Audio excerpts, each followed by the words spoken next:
black so prejudiced back in that time. You know, I had to do what I was doing in order to survive. Yeah.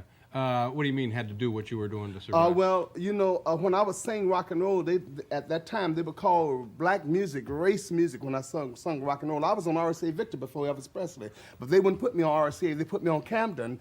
So when I would wear makeup, they would let me sing for the white girls. When I put on eyelashes and all that, they would let me sing. But when I went as a just straight dude, they wouldn't let me sing. Now why is that? Well, they thought I wanted the girls. So if I came out a straight guy, they wouldn't let me sing. But when I came out with all the makeup on and all the eyelashes and all the hair, they said Richard is a good boy. I never was a good man, but I was a good boy. Now, who is they that you're talking about here?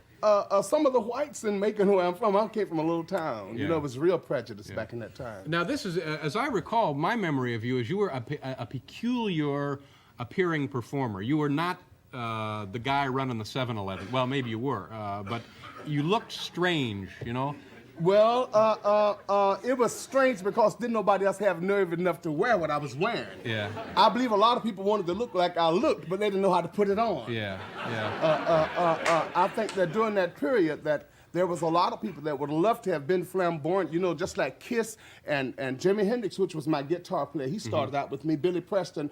James Brown was my vocalist. Otis stopped and went to school, you know.